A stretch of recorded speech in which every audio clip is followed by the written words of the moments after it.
Պարոն Ասլանյան, այսօրվա կապակցությամբ ձեր ուղերձը ինչպիսին է։ Նախ ուզում եմ այսօրվա կապակցությամբ շնորհավորել մեր ժողովրդին, սա մեր պատմական հիշողությունն է եւ ոչ մի հայ կներեք մի քիչ կոպիտ եթե ասեմ բարոյական իրավունք չունի մոռանալու որ մեր գոյության հիմքը տրվել է հենց այստեղ Սարդարաբադի եւ Մայիսյան հերոսամարտերը հենց այն էջը դարձան որով բացվեց մեր պետականության ճանապարհը ես անձամբ մեր ժողովրդին ուզում եմ մի բան ասել սիրելի ժողովուրդ երբեք մի մոռացեք անցյալը նա ով անցյալ չունի նա չունի նաև ապագա հնարավոր չէ դատարկ տեղը երկիր կառուցել անցյալը կներեք անցյալը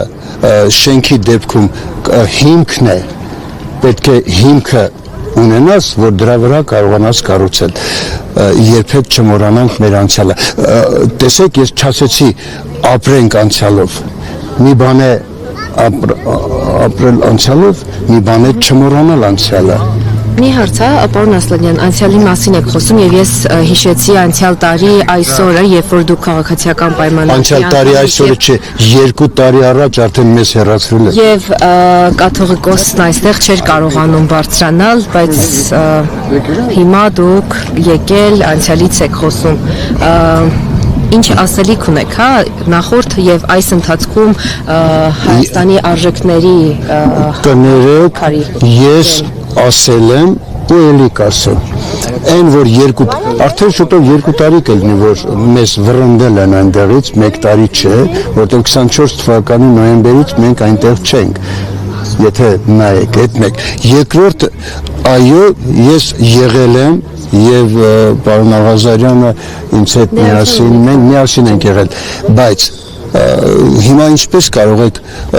գնահատել այն որ ասենք մենք կոնկրետ ներսում որպես ներսում ընդդիմություն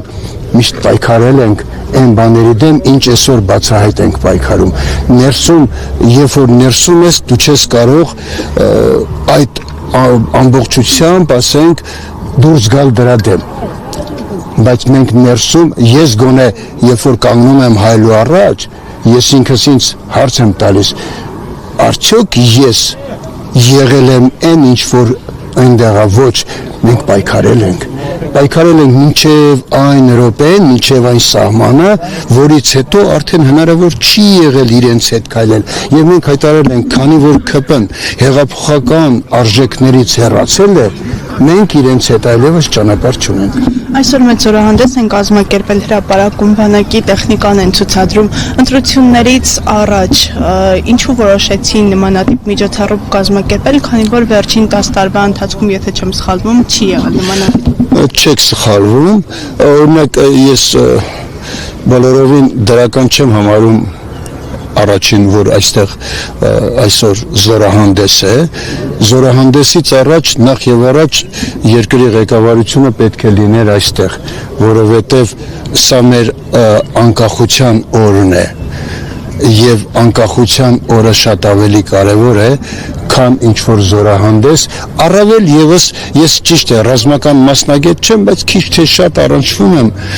ռազմական տեխնիկայի ինչ էր ցուցադրվում ես ճանապարհին գալիս եմ եւ նայում եմ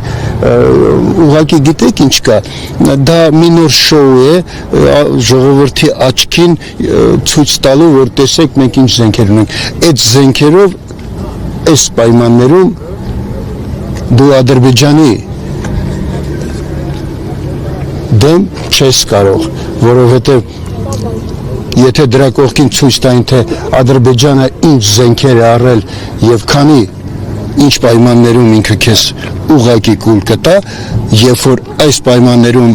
Ադրբեջանը այս տարվա կտրվածքով շուրջ 30%-ով ավելացրել է իր ռազմական բյուջեն, հասցնելով կարծեմ 2.5 միլիարդի,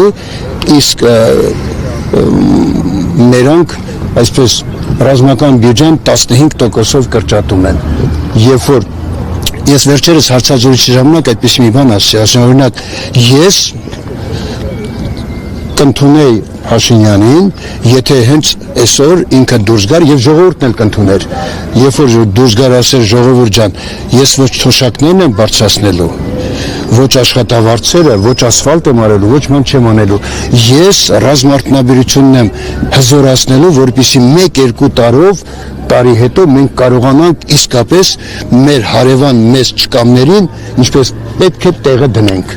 Պարոն Ասլանյան, բայց ասում են խաղաղությունն է, իրենք այդպես չեն դիտարկում, որ կարող է ինչ-որ բախ գալ, որ ռազմական գործողություններ սկսվեն եւ տեղը դնելու կարիք լինի։ Շատ կներեք, նախ խաղաղություն չէ, նախ հրադադար է։ Երբ պետք է մեր ժողովուրդը հրադադարը խաղաղությունից տարբերի։ Շատ կներեք, ես այս օրինակը նորից եմ բերել։ 1337 թվականից մինչև 1453 թվականը 116 տարի Անգլիայի եւ Ֆրանսիայի միջև եղել է պատերազմ։ Եվ այնտեղ միջանկյալ եղել է ժամանակահատված, երբ տասնամյակով, նույնիսկ մի անգամ կարծեմ 20 տարուց ավել, եղել է հրադադար եւ իրար դեմ չերել կռվել, ամբողջ մի սերունդ է մեծացել, բայց չեն կրակել։ Եվ միայն պայմանագիրը կնքվել է ու խաղաղությունը հաստատվել է 1453 թվականին։ Բայց եթե դեռ պայմանագիր չի կնքվել, ուղղակի հրադադարի համաձայնագիրը ձեռք բերվել,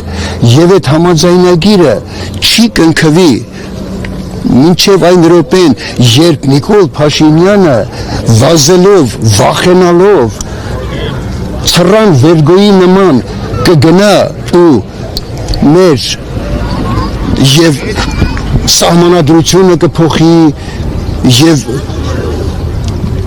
դուրս կհանի այն բոլոր բաները, որոնք խանգարում են Գասպաջին Ալիևին իր տիրոջը։ Պարոն Ասլանյան, Ռուսաստանից օրեցօր ավելի կոշտ սպառնալիքներ են հնչում, զգուշացումներ են ավելի ճիշտ հնչում, ըստ ձեզ այս լարվածությունը մինչև ուր կարող է հասնել, ինչպիսի հանգուցալուծում կարող է ունենալ այս իրավիճակը։ Ռուսաստանի դեպքում գիտեք ինչ կա, եթե դուք հարցին ճիշտ մոտենաք, կտեսնեք հետևյալը։ Մինչև հիմա ռուսական կողմը փորձել է Փաշինյանին ասել, որ 2 լարի վրա մի խաղա։ Բայց տեսնելով, որ արդեն ոչինչ չի ստացվում, այս վերջի անգամ եւ դրանից հետո ժամանակահատվածում ռուսական ղեկավարությունը կոնկրետ դիմում է հայ ժողովրդին։ Եթե նկատել եք, նա հայ ժողովրդին ասում, ժողովուրդ, տեսեք ինչ կարող է լինել։ Ես չգիտեմ ինչը ինչոց է այդ հարցով, բայց չի կարելի 2 լարի վրա խաղալ, որովհետև 2 լարի վրա խաղալու դեպքում դու ուղղակի կճողվես ու կընկնես։ Շնորհակալություն։